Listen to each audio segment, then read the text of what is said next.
Mateus 27, a partir do versículo 45 até o 53. Desde a hora sexta até a hora nona, houve trevas sobre toda a terra. Por volta da hora nona, clamou Jesus em alta voz, dizendo: Eli, Eli, lema sabachthani, que quer dizer: Deus meu, por que me desamparaste? E alguns dos que ali estavam, ouvindo isto, diziam: Ele chama por Elias. E logo um deles correu a buscar uma esponja, e tendo-a embebido de vinagre e colocado na ponta de um caniço, deu-lhe a beber. Os outros, porém, diziam: Deixa, vejamos se Elias vem salvá-lo. E Jesus, clamando outra vez com grande voz, entregou o Espírito. Eis que o véu do santuário se rasgou em duas partes, de alto a baixo. Tremeu a terra, fenderam-se as rochas, abriram-se os sepulcros, e muitos corpos de santos que dormiam ressuscitaram.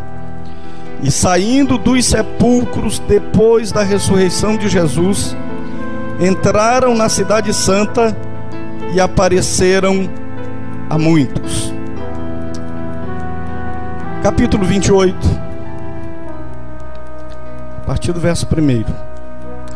No findado sábado, ao entrar o primeiro dia da semana, Maria Madalena e a outra Maria foram ver o sepulcro. E eis que houve um grande terremoto, porque um anjo do Senhor desceu do céu, chegou-se, removeu a pedra e assentou-se sobre ela. O seu aspecto era como um relâmpago, e a sua veste alva como a neve. E os guardas tremeram espavoridos e ficaram como se estivessem mortos. Mas o anjo, dirigindo-se às mulheres, disse: Não temais, porque sei que buscais a Jesus que foi crucificado. Ele não está aqui, ressuscitou como havia dito. Vinde ver onde ele jazia. Soberano e eterno Deus, nosso Pai Celestial, mais uma vez nós nos reunimos neste lugar como teu corpo, Senhor, como igreja local, e viemos aqui para celebrar a ceia. Viemos aqui para fazer memória deste dia, que para muitas pessoas que assistiram era um dia trágico, era um dia triste. Mas para nós que olhamos pelo retrovisor da história, sabemos que ali estava o dia mais glorioso para a nossa vida. Ali estava acontecendo o holocausto, o sacrifício. Naquele dia, o cordeiro que tira o pecado estava morrendo no nosso lugar. E nós estávamos ali também, Senhor. E naquele dia, nós nos alegramos, porque Jesus foi até o final, porque Ele sorveu todo o cálice, porque Ele assumiu todas as nossas culpas, e porque Tu não o poupaste naquele dia, Senhor. Nós nos reunimos para Te adorar nesta noite. Nós viemos aqui para celebrar nesta noite o sacrifício, e queremos Te dizer obrigado, Senhor. Queremos Te agradecer por meio de um culto agradável a Ti, de um culto racional, de um culto em que as nossas canções têm letras, e que estas letras enaltecem, engrandecem, magnificam, exaltam o sacrifício da cruz. Ó Pai, nós sabemos que foi pelas pisaduras, pelas chagas, pelos ferimentos e até pelos escárnios que nós fomos sarados. Ó Senhor, como é bom saber que nascemos numa época em que podemos olhar para trás e saber que o nosso cordeiro já foi oferecido, já foi imolado, e agora nós podemos comer a Páscoa, nos alimentar da carne do cordeiro. Nós podemos nesta noite, Senhor, sentar na Tua mesa, sabendo que tu vais mandar o maná e que ele vai saciar a nossa fome, mas foi por causa da morte do Cordeiro que as nossas vestes de justiça não envelhecerão, e que os nossos calçados do Evangelho da paz não ficarão rotos. Mas nós continuaremos nesta caminhada até entrarmos na terra, até chegarmos ao dia do encontro. Por isso nós queremos te louvar, queremos te adorar nesta noite com toda a nossa alma, com todo o nosso coração. Queremos te dar um culto de regozijo, Senhor. E queremos fazer isto no soberano nome de Jesus, teu Filho. Amém. Amados irmãos, eu não quero que você volte no tempo hoje à noite, não. Eu não quero convidar você para voltar 2000 anos atrás, não. Eu quero que você vá comigo para frente. Mas nós vamos olhar na Bíblia a revelação de Deus para nós. Quero que você saiba que este livro não está mais selado para você. Ele não é um livro selado. Ele é um livro revelado, porque ele conta a nossa história.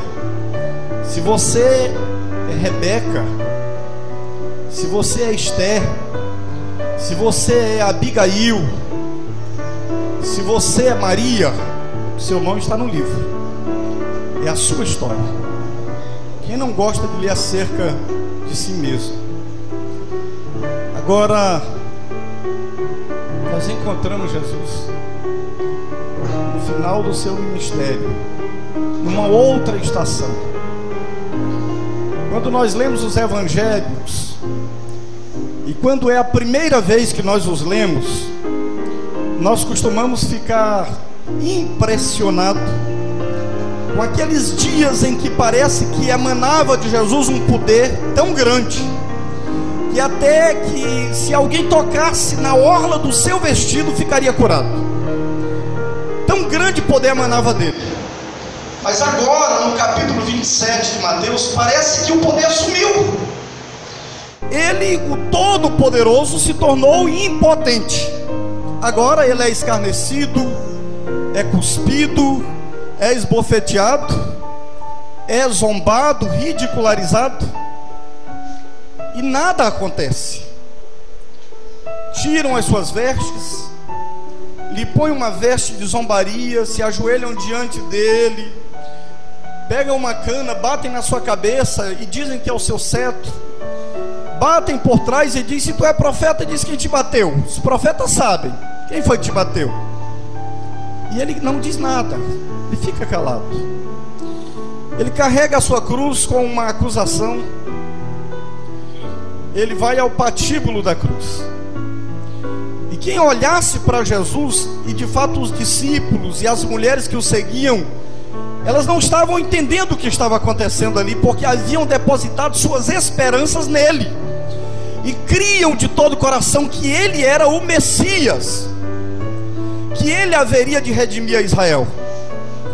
E agora eles estavam vendo ele impotente diante das autoridades romanas, dos invasores.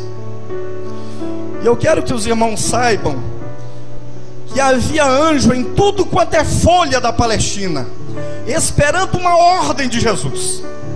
Uma simples palavra de Jesus pararia tudo.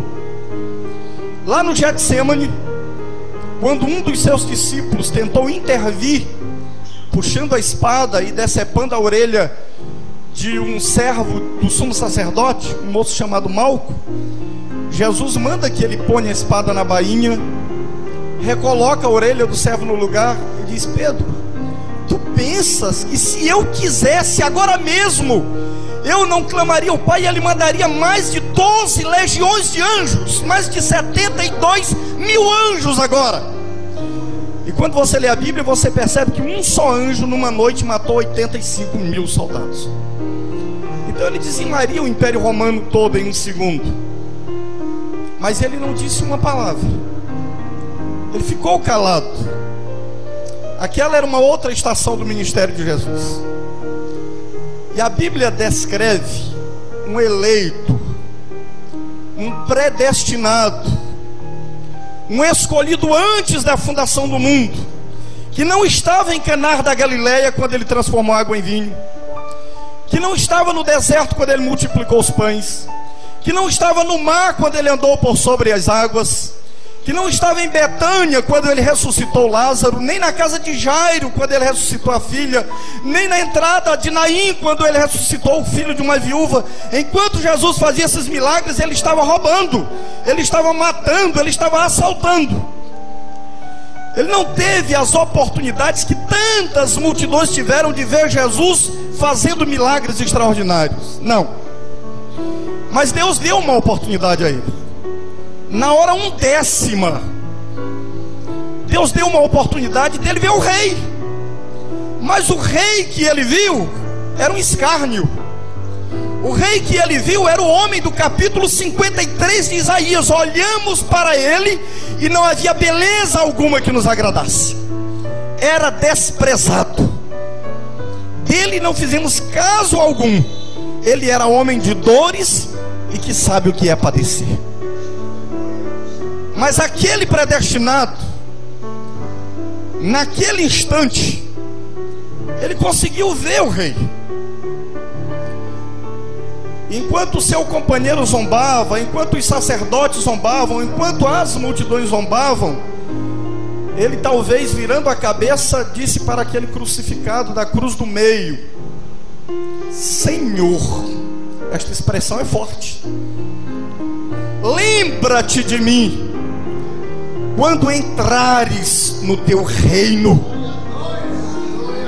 Ele conseguiu ver um reino crucificado.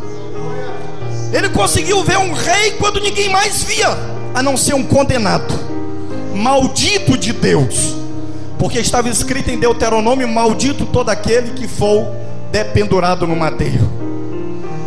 E Jesus olha para aquele homem e diz: hoje mesmo tu estarás comigo no paraíso. Irmãos, é tão bom saber que nós chegamos ontem, mas já podemos ouvir de Jesus esta mesma expressão: estarás comigo no paraíso. Você pode ter aceitado Jesus ontem, e há pessoas que têm 50 anos de fé. O pastor Juvenal, eu já tenho quase 40, mas só em ter reconhecido Ele como Senhor, você pode entrar no paraíso. Você já pode entrar no paraíso. Mas naquela estação do ministério de Jesus, a Bíblia diz que ele resolveu citar o Salmo 22, mas não em hebraico, a língua que o povo entendia. Ele resolveu citar em aramaico. Nem todo mundo entendia o aramaico, e especialmente os soldados romanos tinham mais dificuldade ainda. Então naquele instante, Jesus dá um primeiro brado, e ele brada em aramaico: Eloi, Eloi, lema sabachthani, que quer dizer, traduzido: Deus meu, por que me desamparaste? E sabe o que acontece quando Jesus diz isso? Nada. Ele cita o Salmo 22 e nada acontece. Mas alguém fica pensando: o que será que ele está dizendo? Eli deve ser Elias. Então ele está clamando por Elias. Ele está esperando que Elias venha tirá-lo da cruz. Deixa ver se Elias vem. E um soldado, para minorar as dores e o sofrimento de Jesus, embebe uma esponja no vinagre e dá para ele beber. Aí a Bíblia diz que ele clama pela segunda vez. Mas agora a Bíblia não diz que ele fala em aramaico. Ele fala de forma que todos possam entender o que ele está dizendo. E quando ele fala pela segunda vez: Deus meu, por que me desamparaste? A Bíblia diz que o véu do santuário se rasgou em duas partes, de alto a baixo. Tremeu a terra, fenderam-se as rochas, abriram-se os sepulcros, e muitos corpos de santos que dormiam ressuscitaram. O segundo brado foi entendido, e o segundo brado teve repercussão. A primeira delas, o véu. Jesus Cristo estava velado em carne humana. Ele era Deus em carne humana e ninguém o reconheceu. A Bíblia diz: o mundo foi feito por ele, mas o mundo não o conheceu. Andou entre os homens, sendo Deus, mas ninguém via mais do que um carpinteiro, ou um pregador itinerante, ou um profeta. Mas a Bíblia diz, lá no livro de Êxodo, capítulo 24, e o versículo 12, que Deus, Êxodo 26, verso 31, perdão, que Deus, quando estava dando a planta do tabernáculo para Moisés, Ele disse: agora vocês vão me fazer um véu. Esse véu tem 4 cores, e neste véu vocês vão desenhar 4 querubins, e ele vai ficar separando o lugar santo do lugar santíssimo, porque no lugar santíssimo vai estar a arca da aliança, com o maná, com a vara de Arão, com as 2 tábuas da aliança. Ali estará a minha presença. O sacerdote entrará no lugar santo, mas o sumo sacerdote entrará no lugar santíssimo uma vez ao ano. Em Gênesis capítulo 3 e o versículo 24, depois que Adão pecou e Deus o expulsa do jardim, a Bíblia diz que Deus colocou querubins guardando o caminho da árvore da vida. A árvore da vida é uma pessoa. A árvore da vida é Jesus. Então os querubins não permitiam ninguém ver, ninguém comer e ninguém entrar na presença dele. O caminho estava interrompido. Quando Deus revela a planta do santuário, diz: faz um véu e põe querubins, porque eles guardarão a minha presença. O homem não pode entrar por causa dos querubins. E uma vez no ano, um homem vai entrar levantando a cortina, mas ele tem que entrar como cego. Ele tem que fazer tanta fumaça que cada passo que ele der dentro deste lugar, ele vai dar por fé e não por vista. E era assim que o sumo sacerdote se conduzia no lugar santíssimo. Então, quando Jesus veio aqui a este mundo, ele estava velado, havia um véu, e ninguém conseguia ver Deus por causa do véu. O véu era o seu corpo, era a sua carne. E uma certa feita, Jesus chama 3 dos seus 12 apóstolos. Ele havia dito: olha, aqui entre vocês há alguns que não provarão a morte, até que vejam vir o Filho do Homem na sua glória. 6 dias depois, ele chama 3 dos 12 e diz: vamos subir comigo ao monte. Pedro, Tiago e João. E quando eles estão no monte, ele se transfigura diante deles. Eles estão olhando e de repente eles percebem que o corpo de Jesus estava sendo transfigurado, porque uma luz mais brilhante do que o sol saía de dentro para fora, e as suas vestes resplandeceram e eram mais alvas do que a lã. E eles caíram por terra.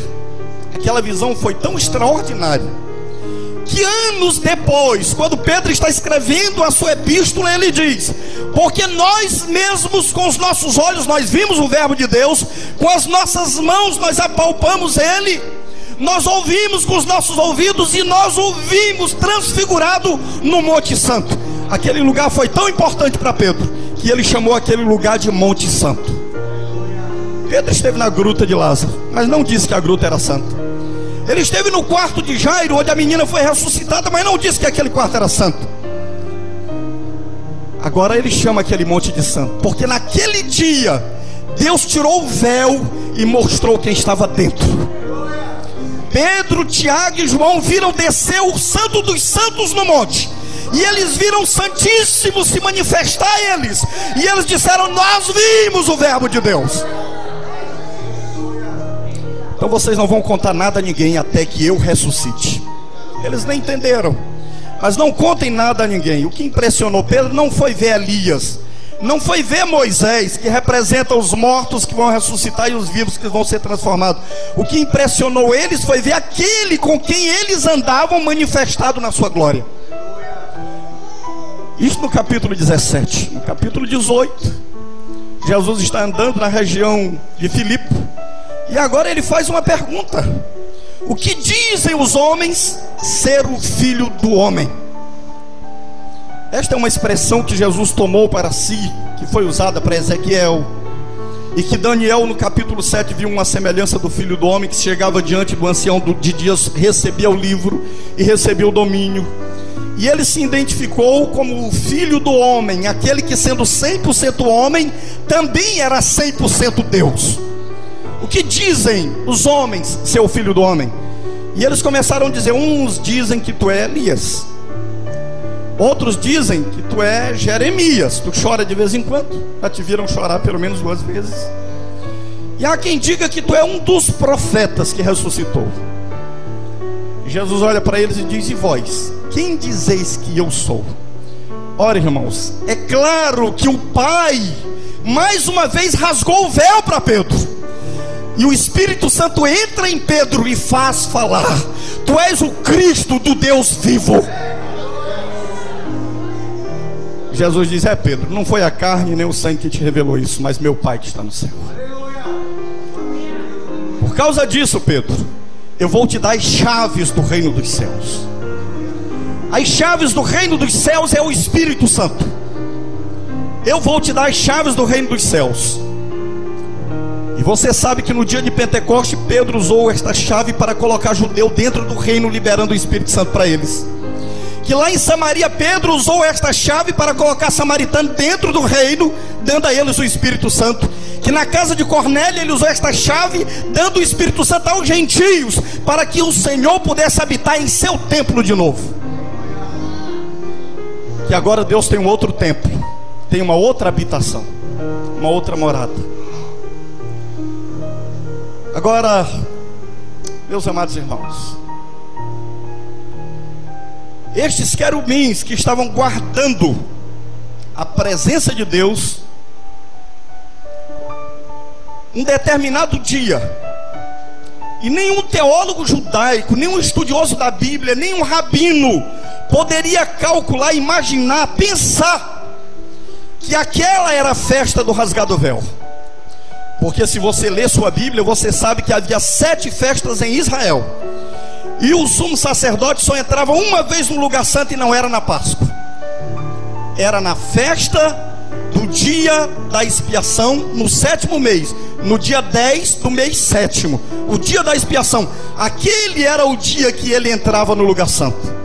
Mas nós estamos na Páscoa, nós estamos no dia 14 de Nissan, o primeiro mês do ano do calendário religioso. Aquele mês era o mês que morria o Cordeiro Pascual. Só no mês 7, porque todas as festas de Deus estão dentro de 7 meses. No dia 10 do mês 7 é que o sumo sacerdote entraria lá. Portanto, naquele dia o sumo sacerdote não tinha nenhuma pretensão de entrar no lugar santíssimo. Os olhos deles estavam voltados para um cordeiro, que desde o dia 10º do primeiro mês havia sido selecionado. Eles estavam examinando o cordeiro. Ele passou 4 dias sendo observado, escrutinado. E no 14º dia, no pôr do sol, toda a congregação dos filhos de Israel imolaria o cordeiro. Leia a sua Bíblia. Jesus entra em Jerusalém no domingo de Ramos, e a partir dali ele vai a Betânia, pernoita e volta. Vai a Betânia, pernoita e volta. E ele foi examinado pelos saduceus, pelos fariseus, pelos herodianos, foi examinado pelo Sinédrio, foi examinado por Herodes, foi examinado por Pilatos. Todos o examinaram.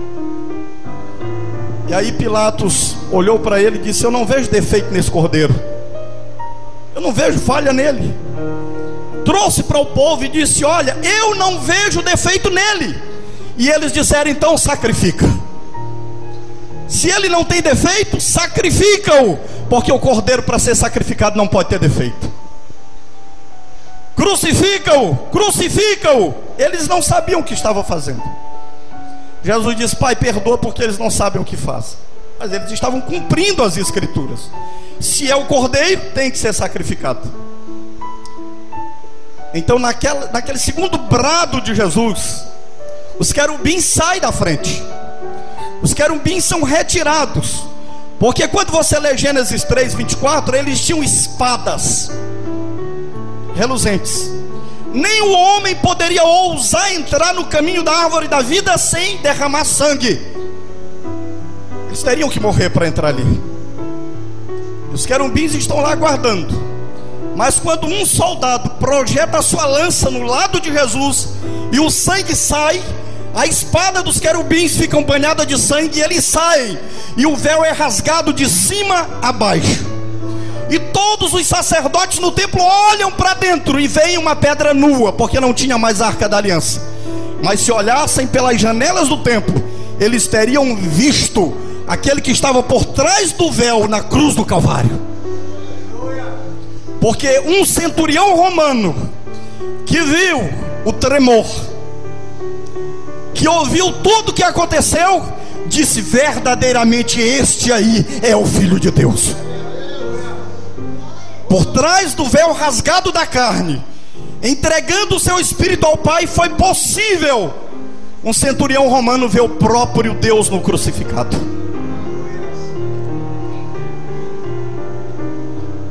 Irmãos, nós somos o corpo de Cristo. Este corpo de Cristo, que é a igreja, já deu um brado uma vez: Deus meu, por que me desamparaste? Se você ler a história eclesiástica, você vai perceber que no final do primeiro século começou uma grande perseguição à igreja, e ela durou até o quarto século. E milhares de cristãos foram mortos por causa do amor de Cristo, jogados nas arenas, queimados, betumados, decapitados. E eles diziam: Deus meu, por que me desamparaste? E nada aconteceu. Mas vai haver um segundo brado deste corpo outra vez. Este corpo vai clamar outra vez: Deus meu, por que me desamparaste? Aí quando você lê sua Bíblia no Apocalipse, você percebe que há 7 selos para abrir um livro que está escrito por dentro e por fora. O livro da redenção da terra, o livro da redenção da nossa vida. E há 4 querubins diante do trono de Deus. E João diz: quando o cordeiro abriu o primeiro selo, o primeiro querubim, que tinha rosto como de leão, clamou para João com voz como de trovão, dizendo: vem e vê. Sai o primeiro querubim. E ele começa a ver a manifestação do engano na terra. Então outra vez o corpo de Cristo começa a dizer: Deus meu, por que me desamparaste? Outra vez é aberto um outro selo e um outro querubim chama. E quando pela 4ª vez é aberto o selo e sai um cavalo, o único que tem nome dos 4 cavalos do Apocalipse, o único cavaleiro que tem nome, que é morte. Então aquele 4º querubim, que era semelhante a uma águia quando está voando, chama João e diz: vem ver. E João vê. E quando João vê, ele vê as almas dos que foram mortos por causa da palavra de Deus, que estão clamando debaixo do altar de Deus, dizendo: até quando, ó soberano e santo Senhor, tu não vingas o nosso sangue dos que habitam na terra? Foi dito a eles: agora este clamor vai ser respondido, aguarda só um tempo. E a Bíblia diz que havia um anjo forte que estava diante do altar de Deus, e no seu incensário ele colocou brasas com a oração dos santos.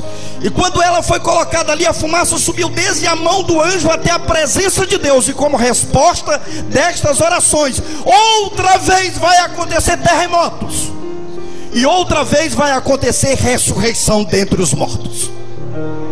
O primeiro brado não teve ressurreição, mas no segundo brado haverá ressurreição. Eu quero que você saiba que você é este corpo do segundo brado. Você é esta igreja que vai falar. Você é esta igreja que vai clamar, e os céus estão ouvindo a tua voz.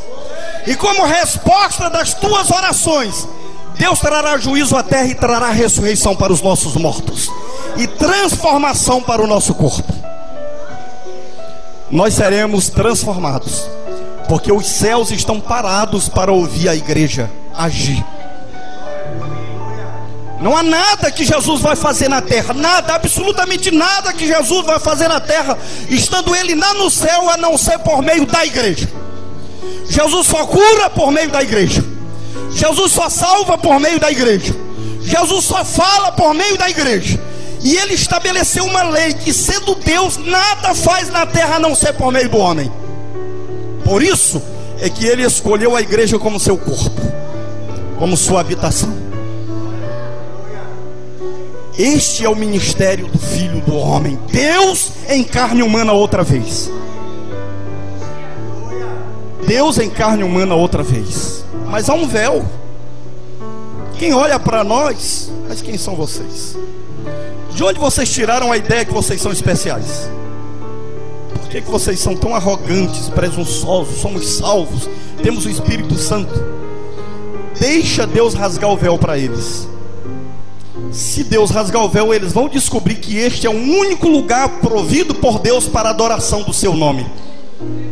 Não há outro lugar na terra onde os homens possam adorar a Deus a não ser na igreja. Não tem outro lugar na terra.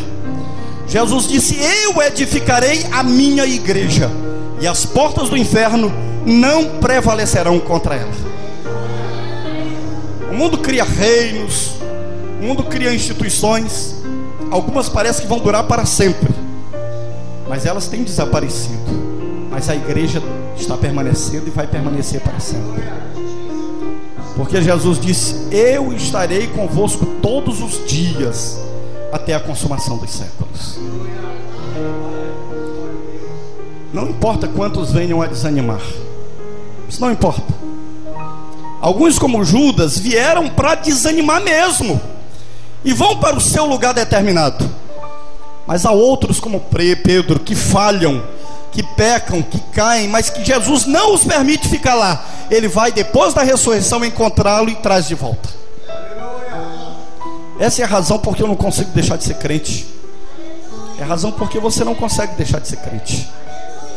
Não é que você não peque, não é que às vezes você não erre, é que o resgate é tão grande. Deus não ia brincar de salvação colocando o penhor de uma salvação eterna como o seu Espírito Santo em você, para deixar você no meio do caminho. Ele não faria isso. Por isso é que, assim como aqueles israelitas que comeram do cordeiro pascual, tiveram saúde e força para atravessar o deserto, se você se alimentar de Cristo, você vai chegar do outro lado. Não importa quem você seja, não importa o que você esteja fazendo. Agora veja você, Deus chama Moisés no capítulo 24 de Êxodo, no versículo 12, e diz: Moisés, sobe ao monte, porque eu vou te dar pedras lavradas, escritas com o meu dedo, e tu vai levar para o povo. E Moisés sobe, passa 40 dias e 40 noites na presença do Senhor. E Deus fala, Moisés ouve. E quando Moisés vai descer, Deus diz: desce, Moisés, porque esse teu povo é de dura cerviz. Esse teu povo já se desencaminhou.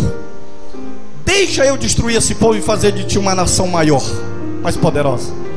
Moisés diz: Senhor, tem misericórdia desse povo, o povo que tu tirou com mão forte do Egito.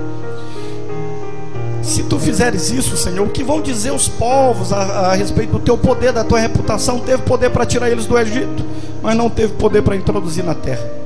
Perdoa o pecado deles. E se não, risca o meu nome do livro dos vivos, me mata também. Eu disse: não, Moisés, eu mato aquele que pecar, não vou te matar não. Mas desce.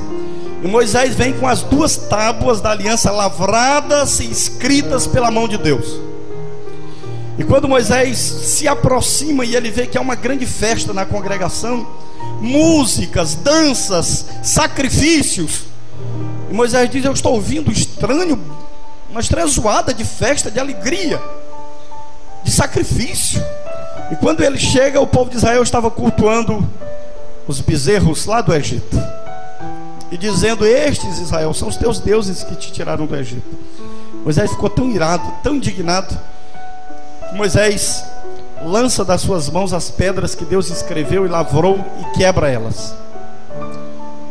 Moisés faz juízo sobre o povo de Israel, e depois Deus diz: sobe outra vez, agora tu mesmo vai lavrar as pedras com as tuas mãos para me escrever. Moisés lavra as pedras com as suas mãos, sobe outra vez ao monte. E quando você lê Êxodo 31, verso 18, Deus diz para ele lavrar, que Deus vai escrever. Mas Êxodo 34, versículo 1, versículo 4 e no versículo 28, você vê que Moisés levou as pedras e ele escreveu o que Deus falou. Mas não era Deus que estava escrevendo na pedra? Pedras que ficaram dentro da arca não era escrita com o dedo de Deus? Eram. Mas foi Deus que escreveu? Não, foi Moisés. Mas Deus entrou dentro de Moisés para escrever a sua lei. Agora é você, Moisés, que vai escrever, mas para Israel sou eu que estou escrevendo. Quando Moisés foi a primeira vez e recebeu uma tábua lavrada com a mão de Deus, escrita com o dedo de Deus, ele voltou, todo mundo olhava para Moisés e não via diferença. Mas agora Moisés vai ele mesmo lavrar uma pedra diante de Deus, e ele ouve Deus e escreve como se fosse o dedo de Deus. E quando Moisés volta, ninguém consegue mais olhar para o rosto de Moisés. Moisés estava transfigurado, porque à medida que ele se pôs diante de Deus para ouvir a voz de Deus, ele começou a absorver Deus. E quando as pessoas viram Moisés, viram a glória de Deus na face de Moisés. Não podiam olhar para Moisés. Mas por que que esse segundo mistério é maior do que o primeiro? Primeiro, Deus entregou tudo. Eu mesmo lavrei a pedra, eu mesmo escrevi, mas olharam para Moisés, não tinha nada. Agora que é Moisés que lavra, que é Moisés que escreve, o rosto brilha. E eu quero que você saiba que o milagre que Deus faz através de Jesus é grande, mas Jesus também é Deus. Agora o milagre que Deus faz através de você é maior, porque você é pó, porque você é pecado. E quando Deus age em você, a glória de Deus fica maior do que antes. Por isso que a segunda glória da casa é maior do que a primeira. E Paulo diz: Cristo em vós é a esperança da glória. Deus está sendo glorificado hoje porque há homens mortais e pecadores que são os olhos de Deus, a boca de Deus, os braços de Deus aqui na terra. Este povo é a igreja invencível. Nós somos a igreja invencível, irmão. Ninguém pode nos vencer. Nós não podemos ser derrotados. Muitas vezes nós lemos a Bíblia e com aquela mente natural: o que é um grande homem de Deus? O que é um herói de Deus? Então a nossa mente corre e nós pensamos em Sansão. E eu quero dar uma informação para os irmãos aqui: esqueça tudo que você já ouviu sobre Sansão, que você já viu sobre Sansão, e imagina que Sansão era um homem musculoso. Fala: não, Sansão era um homem tão franzino como qualquer outro em Israel. Sansão não era um homem musculoso, malhado. Não, absolutamente. Quando o Espírito do Senhor se apossava de Sansão, ele era invencível. Nada parava diante de Sansão. Ele pegava os portões de uma cidade, que era necessário dezenas de homens para abrir uma folha, e levava quilômetros até uma montanha, quando o Espírito do Senhor vinha sobre ele.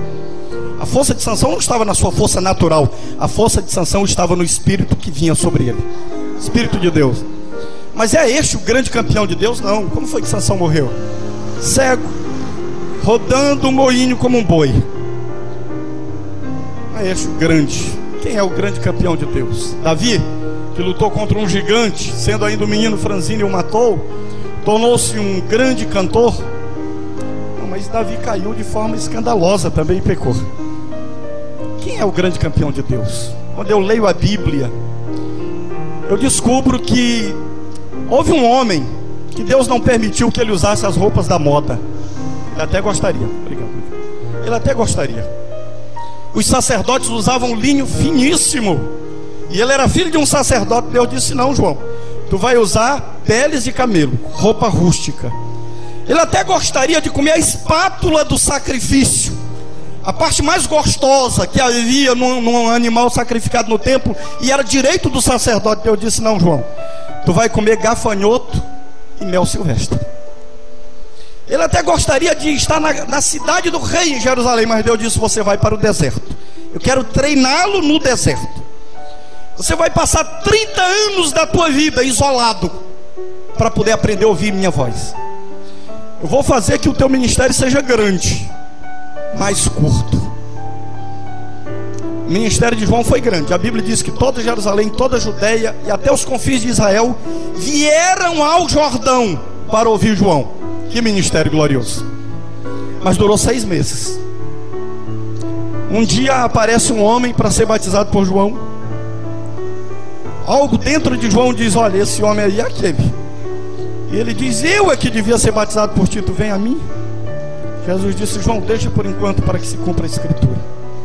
Quando ele é mergulhado nas águas, o céu se abre, o Espírito Santo vem em forma corpórea de uma pomba, e o Pai fala: este é o meu filho amado, em que eu tenho prazer.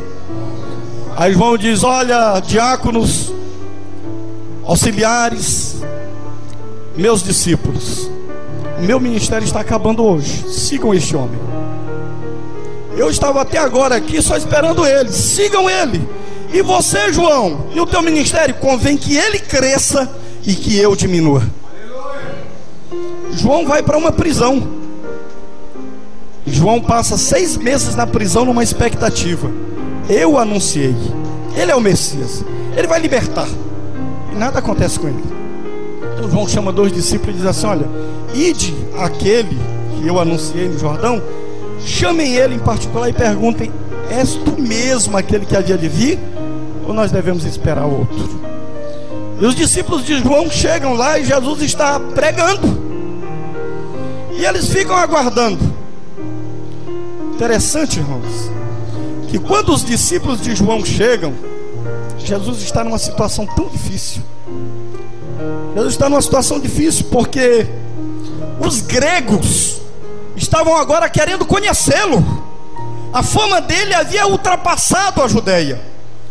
E os irmãos sabem que os gregos, os filósofos, gostam de sabedoria, de conhecimento. Agora havia uma embaixada, diz a tradição, que do reino de Hadassa, o rei de Hadassa queria levar Jesus para a sua corte, porque ele ouvira que Jesus corria risco de vida. Nós não vamos deixar acontecer com ele o que aconteceu com Sócrates, nós queremos conhecê-lo.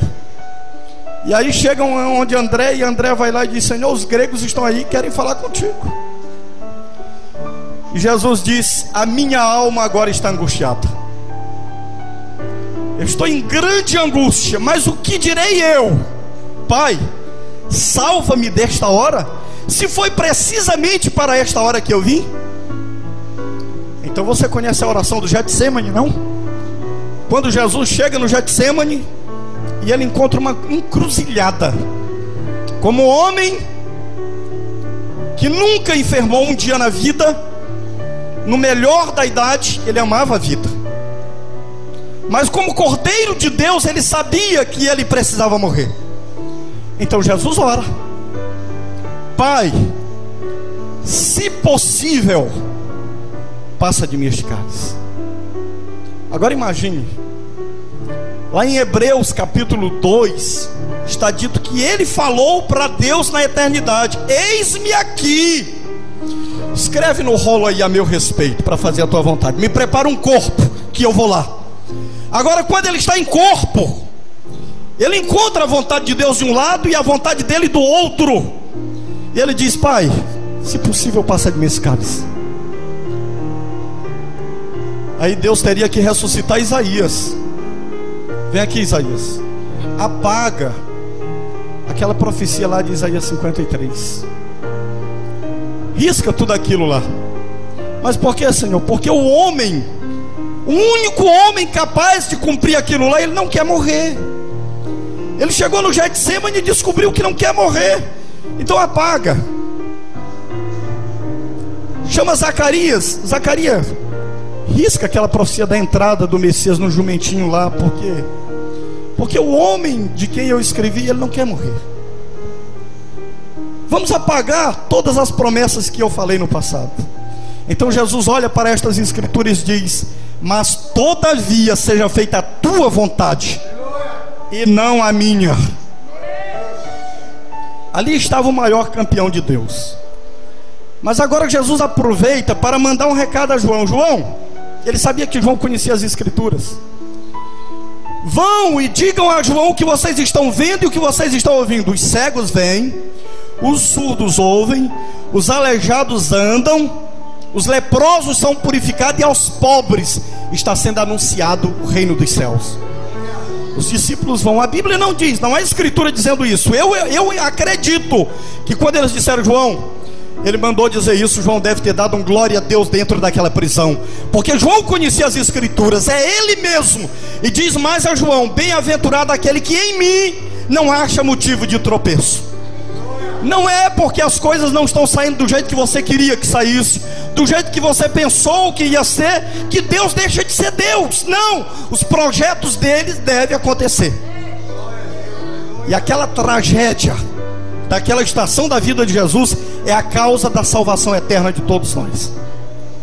Ele disse, o que foi que vocês saíram a ver lá no deserto? Um homem rico? Os homens ricos estão nos palácios com vestes bonitas. O que foi que vocês saíram a ver? Um caniço agitado pelo vento? Um profeta? Eu vos digo muito mais do que profeta, porque dos nascidos de mulher não houve ninguém maior do que João. O maior herói de Deus, o maior campeão de Deus, o maior vencedor de Deus na história foi um homem chamado João Batista. Como ele morreu? Com a cabeça num prato. Foi assim que ele morreu.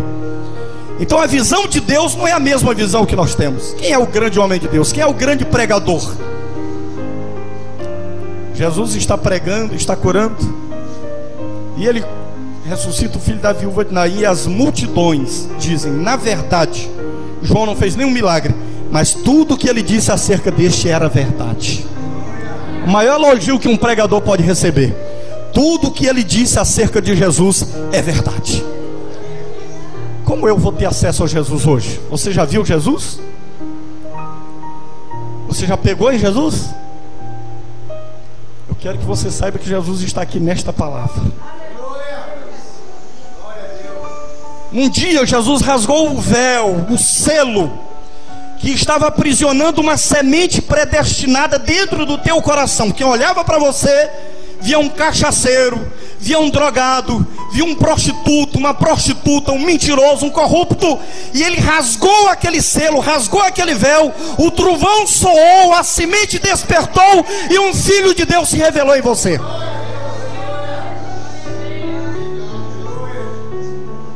O mundo pode pensar que você é qualquer um, mas a Bíblia está dizendo aqui quem é você, porque esta palavra é viva e eficaz. Ela é mais afiada do que qualquer espada de 2 gumes, capaz de separar juntas e medula, espírito e alma, e é capaz de sondar as intenções dos nossos corações.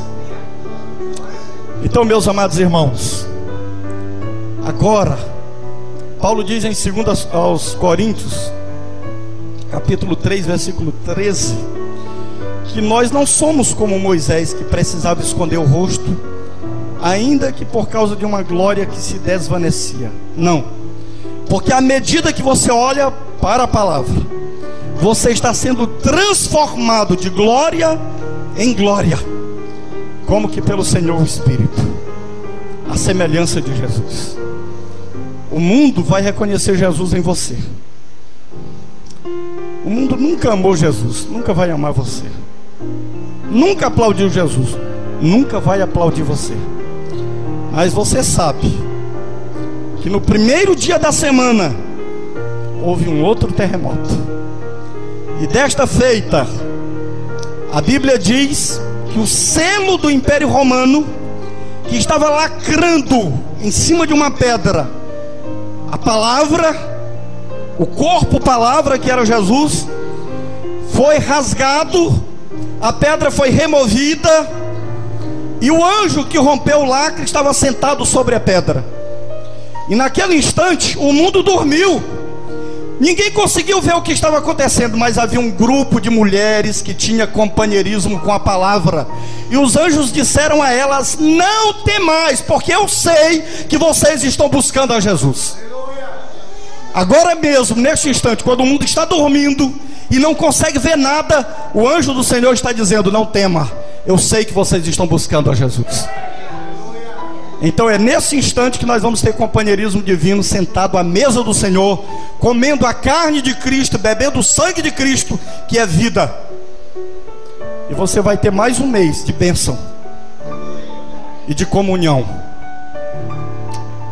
E não se preocupe, não é você que rasga o véu. Quem rasga o véu é Jesus.